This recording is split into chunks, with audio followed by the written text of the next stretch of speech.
सभी साथियों को मेरा नमो बुद्धाय, जय भीम, जय मूल निवासी।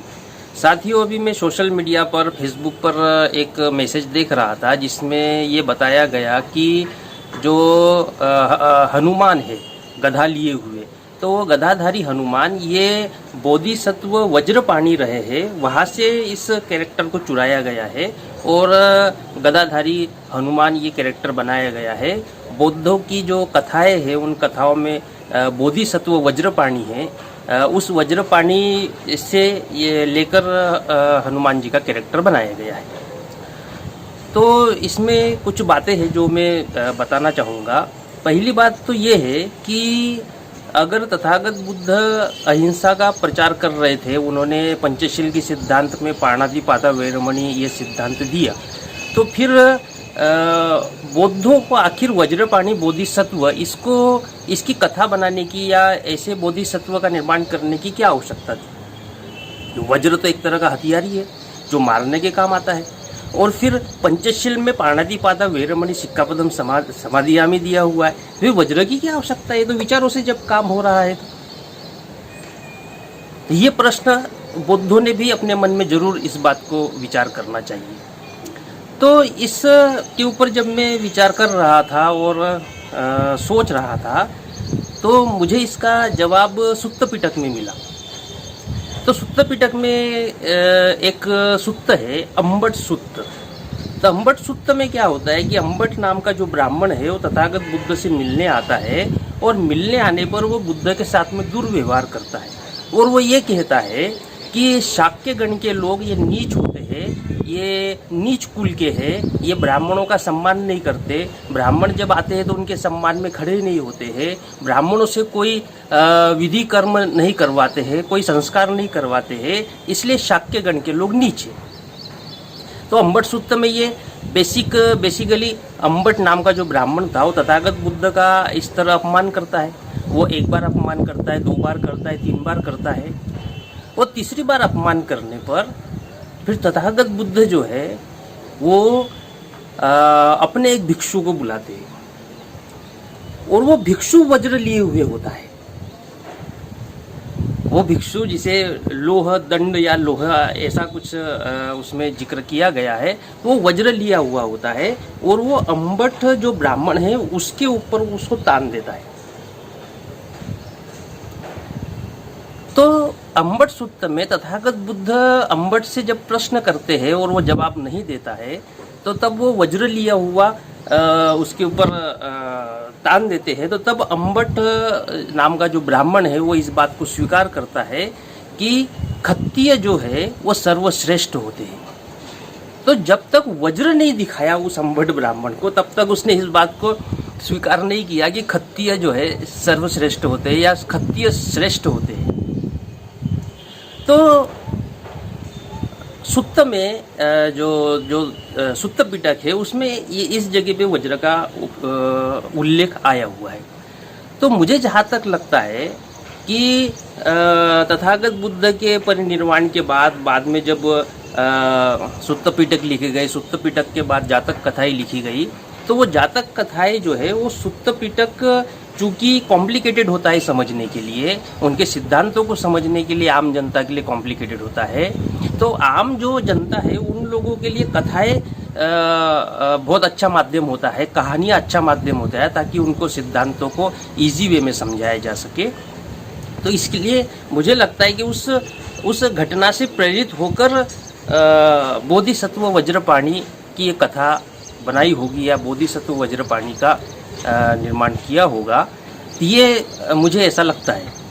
अगर मुझे ये जिम्मेदारी सौंपी जाती कि मुझे जातक कथा लिखनी पड़ती, तो मेरा सबसे फेवरेट अगर कोई सुत्त है तो वो अम्बट सुत्त ही है, क्योंकि उसमें ब्राह्मण जो है वो नीच कुल का और घटिया कुल का ऐसा तथागत बुद्ध को कहते हैं। तो फिर इसका जवाब आखिर कैसे दिया जाए? तो इसमें दोनों बातें, वो मान नहीं रहा था अम्बट नाम का ब्राह्मण, वो बुद्ध शालीनता से समझा रहे थे, शांति से बता रहे थे, वो मान नहीं रहा था। बहुत जिसे टेटर, मराठी में टेटर बोलते हैं, उस टाइप का वो अम्बट था। तो जब वज्र दिखाया तब वो ढीला पड़ा और फिर उसने बुद्ध की बात सुनी और फिर बुद्ध के चरणों में गिर गया कि मेरी जान बचा लो। तो मुझे जहाँ तक लगता है, हाँ, तो अगर मेरे को ये जिम्मेदारी देते तो मैं उसको उस अम्बट सुत्त को आधार बनाकर ही जातक कथा लिखता। तो ऐसे ही आगे आने वाले समय में किसी बौद्ध भिक्षु ने बोधिसत्व वज्रपाणी की जो कथा है या वो बोधिसत्व वज्रपाणी है, उनका जो उनके बारे में जो लिखा होगा वो अम्बट सुत्त से लेकर ही लिखा होगा। ये हो गई पहली बात। अब दूसरी बात है कि वज्र का उपयोग क्यों करना पड़ा।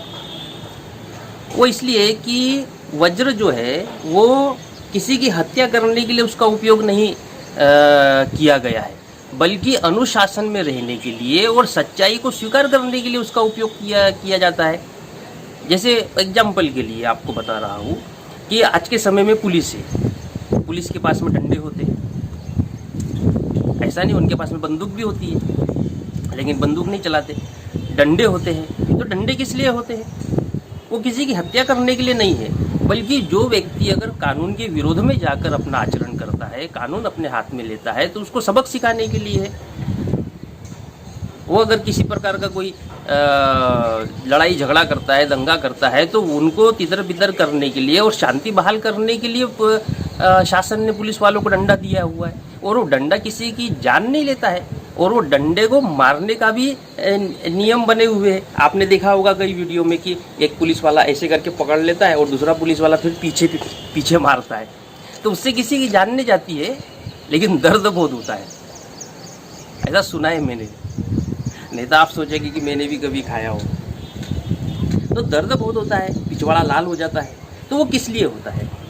वो कानून के दायरे में रहने के लिए, क्योंकि समाज में बहुत सारे ऐसे लोग होते हैं जो कानून को तोड़ने में उनको एंजॉय या मज़ा आता है। वो कानून को तोड़कर अपना रहना चाहते हैं, कानून के दायरे में रहकर शालीनता से शांतिपूर्वक काम नहीं करते हैं, बल्कि आपराधिक गतिविधियां करते हैं। तो उनको ठीक करने के लिए और छोटी मोटी घटनाओं को ठीक करने के लिए उस डंडे का उपयोग किया जाता है। लेकिन इसका मतलब ये नहीं कि पुलिस वाले जो है हत्यारे हो गए या पुलिस वालों ने जो है हिंसा का रास्ता अपनाया, इसका मतलब ये तो नहीं है। वो तो कानून के दायरे में रखने के लिए एक सबक के तौर पर उस डंडे का उपयोग किया जाता है। यही सिद्धांत बुद्धिज्म में वज्र का उपयोग इसी के लिए किया गया, जहाँ तक मुझे लगता है इसी काम के लिए वज्र का उपयोग किया गया होगा।